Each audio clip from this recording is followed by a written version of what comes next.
Okay, very good afternoon to all. So now let us take up the 13th lab program uh, to find, okay, I'll share the manual. Let us see the problem statement. Okay, yes, let us see the problem statement.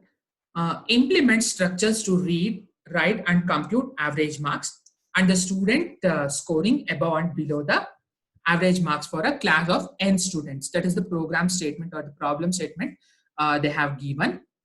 Okay, so now let us analyze this program statement. First one is we need to implement the structures. Okay, so first we need, after implementing the structure, we need to read and write the student details and we need to compute the average marks. Okay, so after calculating the average marks, we need to print that the average marks also and check whether the students have scored above the average marks or not. Okay, for a class of n students. Here n is nothing but the number of students, whatever the value entered by the user. Okay, yes. Now let us see the program, how it works. So now the initial thing we need to declare the create the structure first. Struct student, it has to start with the keyword struct followed by student. Now what are the parameters we can able to include for this one means roll, char name of 50, int marks. Okay, yes. So now the creation of structure is over. Now once the structure creation is over, we need to declare the structure like an ordinary variable in the main function. Struct student s of 10. Okay, what is this s of 10 indicates? The size of that particular structure. Here we are incorporating the main concept array of structures. What is this array of structures? We are already familiar with this concept and we have also written one or two programs based on this. First one is the tree record structure and next one is the same lab program only we have written. Now we are seeing how this program is going to work and how to see the output for this particular program we are seeing now. Okay, yes. So like an ordinary variable, we have declared the structure. Next one, now apart from this structure, we require other variables also. Int I comma n comma sum is equal to 0. So n indicates the number of students, I indicates the looping variable. For what purpose it is used, we will see later. Then sum is equal to 0. Sum is nothing but the sum of the marks scored by all the students. You should not get confused. Okay, for example, we have taken n is equal to 3. 3 students we have taken. So marks of student 1 plus marks of student 2 plus marks of student 3. That is nothing but the sum. Okay, yes, next one. Float average is equal to 0.0. So after finding out the sum value, we need to compute the average. How to find out the average? It is nothing but the total number of total marks scored by all the students divided by number of students. Okay, yes. So now let us enter the details of each and every student now. So printf, enter the number of students. For scanf percentage d ampersand n. N value will be entered by the user only. For example, user has entered the value 2. Now the index is starting from 0. So 0, 1, 2. 3 student details we are going to consider. Okay, now the loop will start its functioning.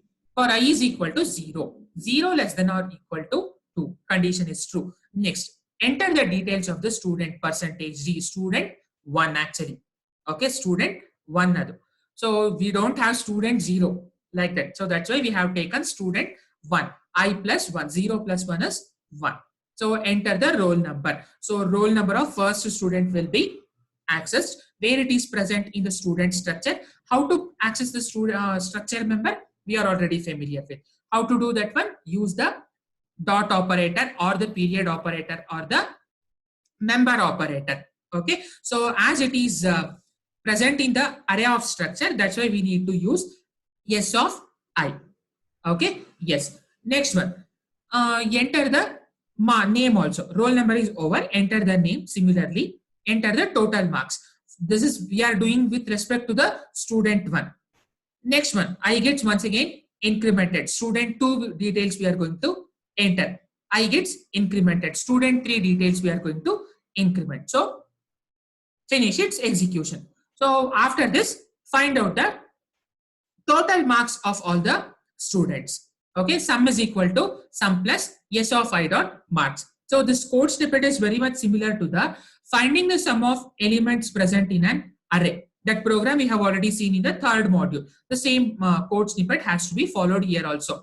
So as we have taken the value of n is equal to 2, so I is equal to 0, I less than 2, 0 less than 2, condition is true. Sum is equal to sum plus s of 0 dot marks. S of 0 dot marks is present in the marks whatever we have entered. So initial value of sum is 0. 0 plus the marks whatever the user has entered, that is going to be added. Next one, I gets incremented.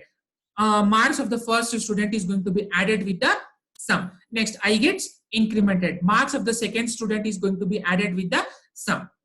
So thereby calculating the sum will be over. Next one, after calculating the sum, we need to compute the average marks. That is the class average. Okay. So average is calculated by sum of the marks divided by number of students. Okay. Yes. So some value we have calculated divided by number of students. N value we have taken as, let us take up three students we have taken. So divided by 3 it is going to be done. Once the average marks is going to be calculated, we are going to print all the details.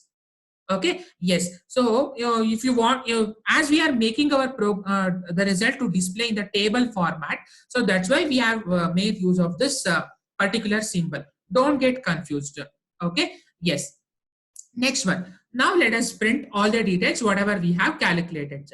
So now once again, with the help of the for loop only, we will start our printing all the details. For I is equal to 0, 0 less than 2. First student details is going to be printed. After this, there lies the concept.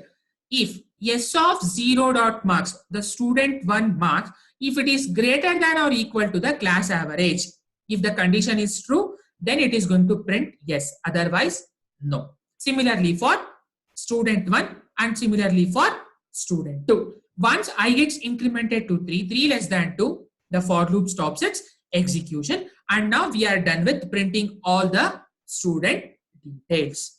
Okay, so this is how the program is going to work. So now let us see how to give the input for this and how exactly our output looks like. So now let us run the program. Okay, yes. So to run the program, once again open the terminal, compile the C program, cc space student.c. So student.c is the name of the file, student.c. Yes, press enter. So I have pressed enter. There are no errors in this particular program. /a.out. So now let us press enter and see what happens. Enter the number of students. So now we need to enter the number of students. Let us take the value 2 only. Let us take up 2. Okay. So now enter the details of student 1. His roll number. Let us print 101. It is his roll number. Enter the name. Some random name. Let us consider ABC. Okay. So now enter his total marks. 100. He has scored 100 marks. Let us assume. Yes. Next. Now enter the student details 2. Enter the student details 2. 102. Next student roll number. Once again some random name. Let us give XYZ. Enter his total marks 20. Now we have taken 20. Yes. So now press enter. Now let us see what happens. See here. So we have taken the value of n is equal to 2. How we have got this class average?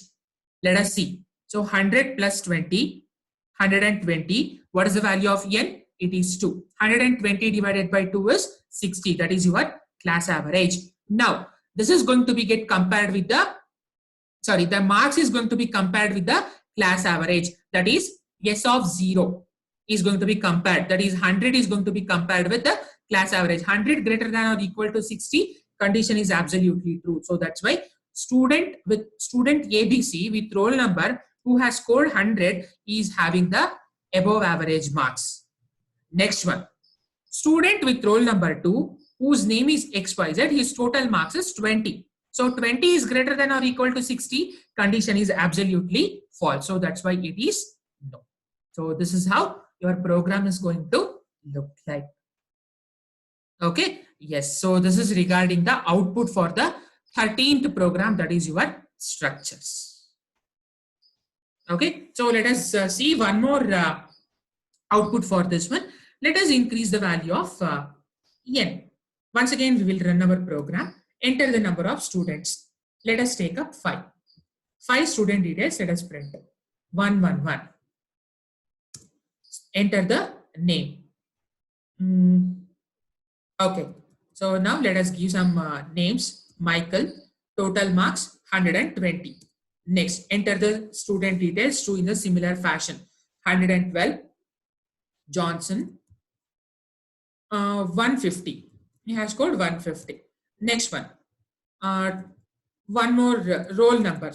Roll number 113. Okay. Yes.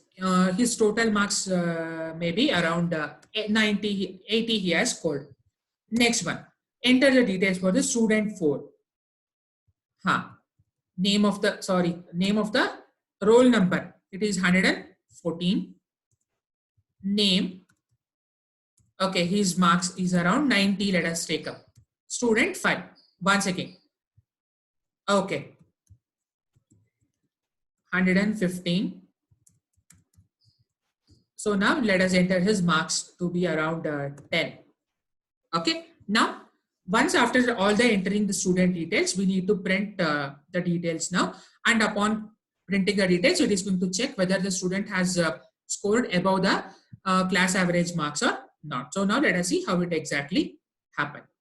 Okay. So now 120 plus 150 plus 80 plus 90 plus 10 total marks. Now divided by 5.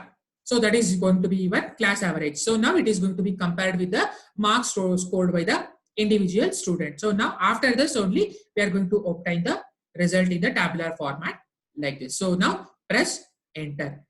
Yes. So this is how your exact marks is going to looks like. So 120 is greater than or equal to 90. Condition is true. That's why it is yes. 150 is greater than or equal to 90. Condition is true. Yes. 80 greater than or equal to 90. Condition is false. That's why no. And then 90 is greater than or equal to 90. Condition is true. Yes. 10 is greater than or equal to 90. Condition is false. So that's why he has not scored above the class average. Okay. So this is how the 13th program is going to look like. The output of the 13th program. So if you have any doubts in this particular program, please let me know. Please WhatsApp me. I'll be there to help you. Okay. So please, everyone, please compulsorily run this program in the online C compiler and get the output. Once you get the output, so try copy that output in your observation as well as in the record book. Okay. So any doubts, feel free to contact me. Okay. Thank you so much. So this is regarding your 13th program. Once again, thank you.